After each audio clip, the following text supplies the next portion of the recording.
તો પોખરણ નજીક ગામમાં જોરદાર વિસ્ફોટ થયો હોવાની માહિતી પણ સામે આવી રહી છે। જોરદાર વિસ્ફોટ સાથે મિસાઇલ પડી, વિસ્ફોટ સાથે મિસાઇલ પડતા ધૂળના વાદળો ઉછળ્યા હતા।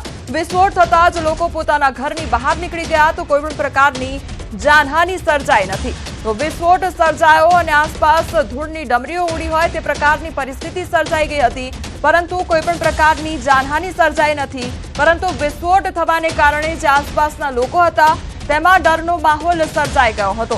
તો જોરદાર અવાજ સાથે વિસ્ફોટ સાથે આ મિસાઇલ પડી હતી અને મિસાઇલ પડતા ધૂળના વાદળો છવાયા હોય તે પ્રકારની પરિસ્થિતિ જોવા મળી હતી। પોખરણ નજીકની આ ઘટના છે। પોખરણ નજીક જે ગામ આવેલું છે તેમાં જોરદાર વિસ્ફોટ થયો હતો।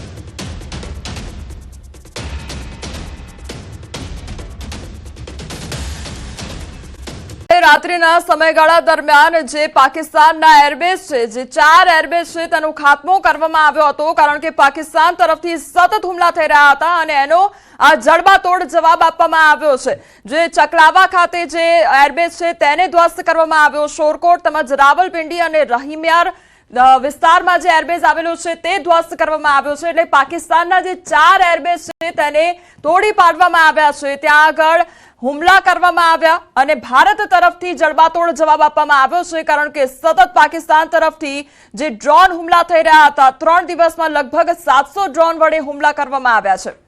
આવી રહ્યું છે કે જામનગર કલેક્ટરની અપીલ કરવામાં આવી છે। શહેર અને જિલ્લાના લોકોને અપીલ કરવામાં આવી છે તમામ નાગરિકો સુરક્ષિત સ્થળે રહે અને આજનો દિવસ વેપાર અને ધંધા બંધ રાખવા માટે અપીલ કરાઈ છે। તો જિલ્લા તંત્ર તમામ પડકારને પહોંચી વળવા સક્ષમ છે। નાગરિકોને જાહેર સ્થળોએ ન ફરવા અને સુરક્ષિત સ્થળે આશ્રય લેવાની સલાહ પણ આપવામાં આવી છે। તો જામનગર કલેક્ટર દ્વારા લોકોને અપીલ કરવામાં આવી છે, કામ વગર ઘરની બહાર ન નીકળે તેવું પણ કહેવામાં આવ્યું છે। આજે ધંધો વેપાર ન કરે અને ઘરમાં જ રહે તે પ્રકારની અપીલ કરવામાં આવી છે, કારણ કે સતત હુમલા કરવામાં આવી રહ્યા છે। રાત્રિના સમયગાળા દરમિયાન તો હુમલા થઈ રહ્યા હતા, પરંતુ હવે તો દિવસ દરમિયાન પણ ડ્રોન છોડવામાં આવી રહ્યા છે।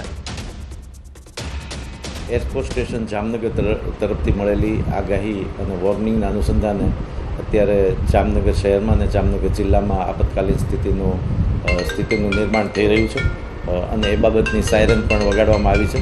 તમામ નાગરિકોનાથી અપીલ કરવામાં આવે છે કે સુરક્ષિત સ્થળે રહે અને સુરક્ષિત સ્થળે નિવાસ કરે અને કોઈપણ વ્યક્તિ બહાર ન રહે। તમામ વેપાર અને ધંધાના વ્યક્તિઓને વિનંતી છે કે આજનો દિવસ એમની વેપાર અને વાણિજ્યની પ્રવૃત્તિઓ બંધ રાખી અને બને ત્યાં સુધી સુરક્ષિત રીતે જ રહે। જિલ્લા વહીવટીતંત્ર તમામ પ્રકારની ચેલેન્જને પહોંચી વળવા માટે સક્ષમ છે અને તમામ તકેદારીઓના પગલાં લેવામાં આવી રહ્યા છે।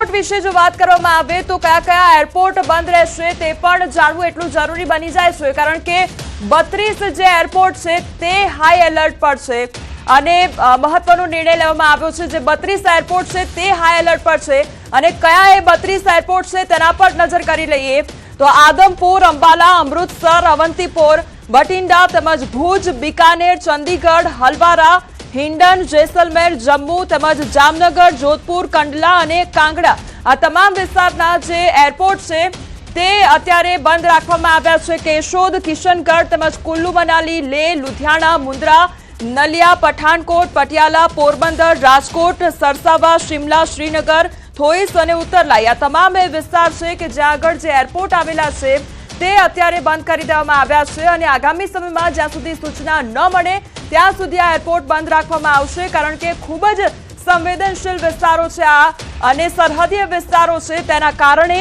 ત્યાંના જે એરપોર્ટ છે તે બંધ કરી દેવામાં આવે છે। આ તમામ એ લિસ્ટ છે આદમપુર, અંબાલા, અમૃતસર, અવંતીપોર, ભટિંડા કે જ્યાં આગળ જે એરપોર્ટ આવેલા છે તે બંધ કરવામાં આવ્યા છે। હવે ભારતના S-400ની તાકાત જોઈ લો। તમામ જે હુમલા કરવામાં આવ્યા છે તે ધ્વસ્ત કરવામાં આવ્યા છે, જે ડ્રોન છે તે ધ્વસ્ત કરવામાં આવ્યા છે। રાજસ્થાનમાં નાલ, ફલોદી અને ઉત્તરલાઈમાં હુમલો કરવાનો પ્રયાસ કરવામાં આવ્યો।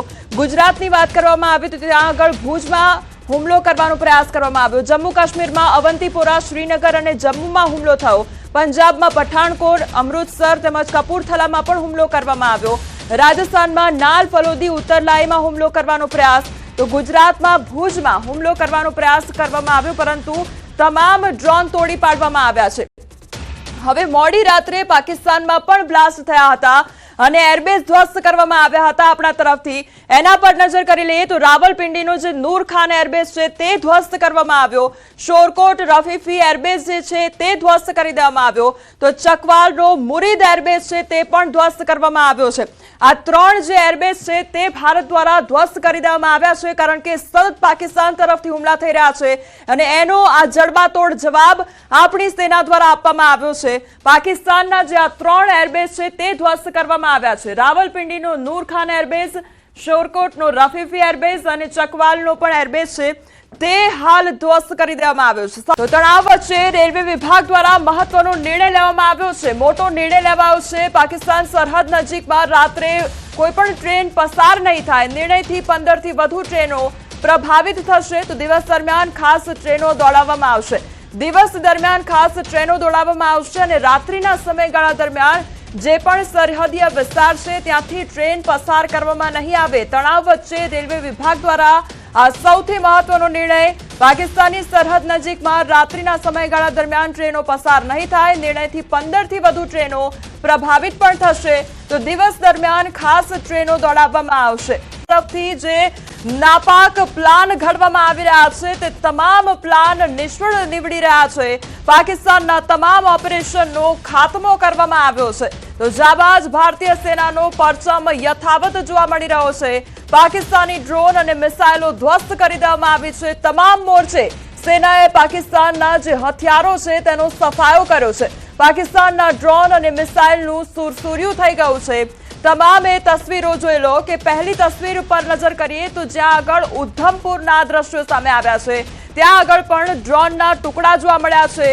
ડ્રોન ધ્વસ્ત કરી દેવામાં આવ્યા છે. એક બાદ એક પાકિસ્તાન તરફથી જે પણ હુમલા થયા, 3 દિવસમાં 700 જેટલા હુમલા કરવામાં આવ્યા છે, પરંતુ બધા જ નાકામ રહ્યા છે. હવામાં જ આ તમામ ડ્રોનને રાખ કરી દેવામાં આવ્યા છે. જમ્મુ, અમૃતસર, લાજણ તેમજ તરણતારણ, જાલંધર આ તમામ વિસ્તારની એ તસવીરો છે કે જ્યાં આગળ ડ્રોનના ટુકડા જોવા મળી રહ્યા છે. ડ્રોનનો ઉપયોગ હુમલો કરવા માટે કરવામાં આવ્યો, પરંતુ હવામાં જ આ તમામ ડ્રોનને રાખ કરી દેવામાં આવ્યા છે. જે હવાઈ સેના છે તેમના દ્વારા આ સતત કામગીરી કરવામાં આવી રહી છે.